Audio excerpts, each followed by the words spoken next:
कांग्रेस के झूठे वायदे और ठगने पर मैं बाद में आऊंगा, लेकिन पहले कहना चाहूंगा, कांग्रेस की उपलब्धियों की किताब है खाली, इनके संविधान के पन्ने हैं खाली, इनके वादे हैं जाली। इसीलिए तो महाराष्ट्र में आली रे आली, महायुति आली। बीजेपी सांसद अनुराग ठाकुर का ये मराठी अंदाज महाराष्ट्र के चुनाव में विपक्ष के लिए किसी मुसीबत से कम नहीं है। सोमवार को पंजाब में कांग्रेस की पोल खोलने के बाद जब मंगलवार को अनुराग ठाकुर महाराष्ट्र पहुंचे तो भी उनके अंदाज में कोई बदलाव नहीं आया, बल्कि अनुराग ठाकुर कांग्रेस पर और भी हमलावर हो गए। महाराष्ट्र की धरती से अनुराग ठाकुर ने संविधान के मुद्दे पर कांग्रेस को जमकर घेरा। दरअसल महाराष्ट्र में संविधान सम्मान सम्मेलन में कांग्रेस ने संविधान की खाली प्रतियां बांटी थीं और अब बीजेपी सांसद अनुराग ठाकुर ने इसके पीछे की असली वजह बताकर कांग्रेस पर तंज कसा है। आपको याद होगा लोकसभा चुनाव में भी कांग्रेस ने बहुत झूठा प्रचार किया, एक ये संविधान की कॉपी। हालांकि संविधान ऐसा नहीं दिखता है, लेकिन राहुल गांधी जी इसी को लेके घूमते हैं। महाराष्ट्र में जितने बंटवाए गए उतने ही खाली थे जितने कांग्रेस की उपलब्धियां, यानी कि पन्ने पूरे खाली थे जैसे कांग्रेस की उपलब्धियां।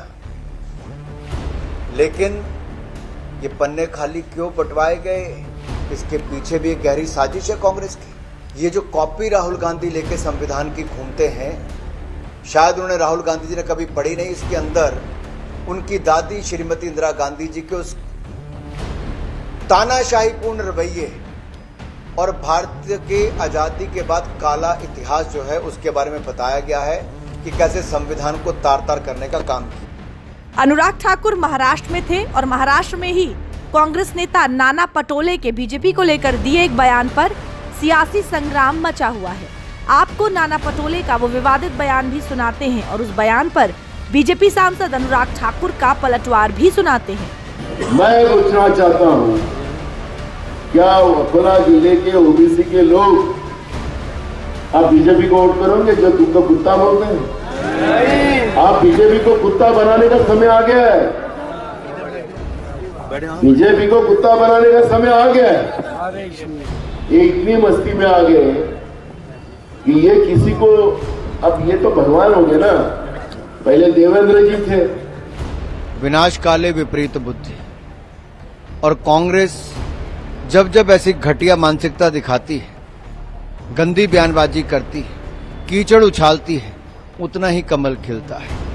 मोदी जी पर बार बार इस तरह की अभद्र टिप्पणियां करना, भारतीय जनता पार्टी पर करना, हर बार कांग्रेस को भारी और महंगा पड़ा है और इस बार भी पड़ेगा। महाराष्ट्र की जनता करारा जवाब देगी। और आली रे आली, महायुति आली। दरअसल महाराष्ट्र में ये सारा विवाद ओबीसी वर्ग को लेकर बना हुआ है। नाना पटोले के बयान को लेकर मचे घमासान पर तो अनुराग ठाकुर बोले ही, इसके साथ ही आरक्षण के मुद्दे पर राहुल गांधी को भी जमकर घेरा। अनुराग ठाकुर ने कांग्रेस को आरक्षण विरोधी बताते हुए राहुल गांधी पर बार बार ओबीसी का अपमान करने का आरोप लगाया है।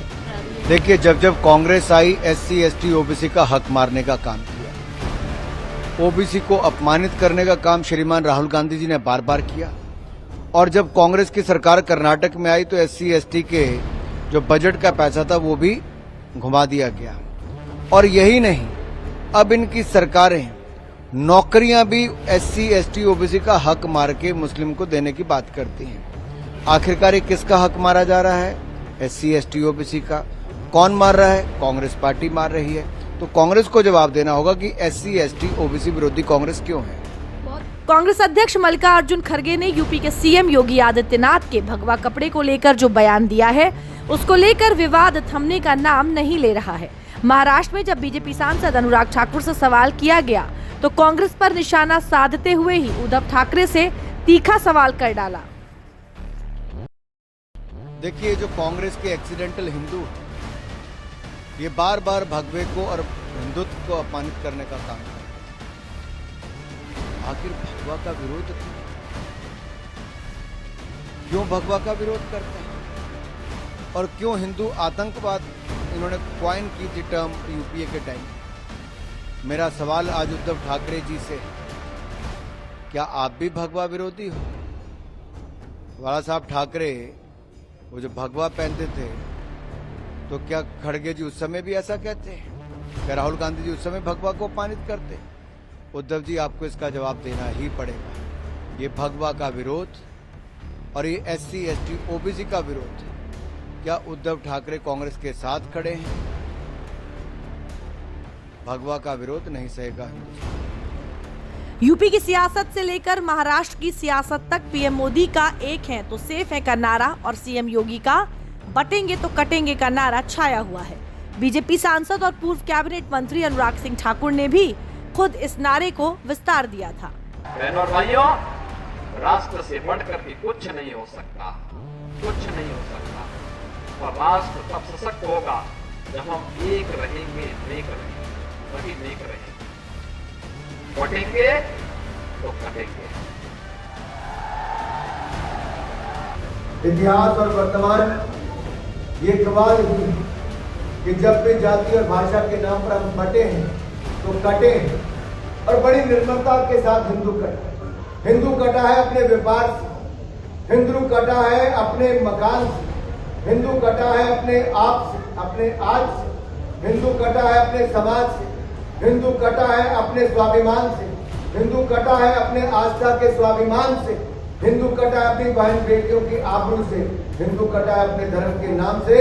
और मैं आप सबसे कहना चाहता हूं, हम बटे बिना, हम कटे बिना, हम एकजुट होकर आगे बढ़े।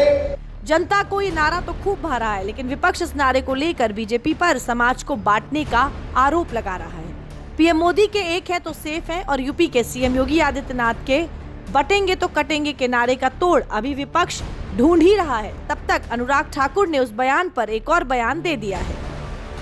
देखिए, हम तो सबका साथ सबका विकास, इसी मूल मंत्र के साथ सरकार चलाई।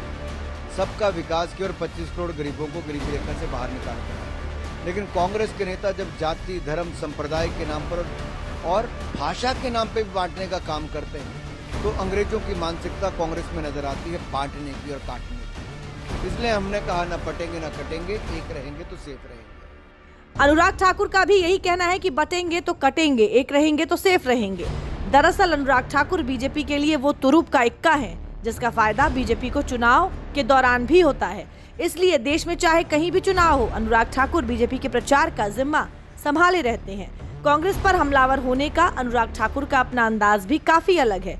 बीते कुछ समय से अनुराग ठाकुर कई बार राहुल गांधी पर सियासी मुसीबत बनकर बरसे हैं। चाहे संविधान का मुद्दा हो या आरक्षण का, अनुराग ठाकुर ने अपने ही अंदाज में कांग्रेस और राहुल गांधी पर हमला बोलकर कई बार इसकी बानगी भी दी है।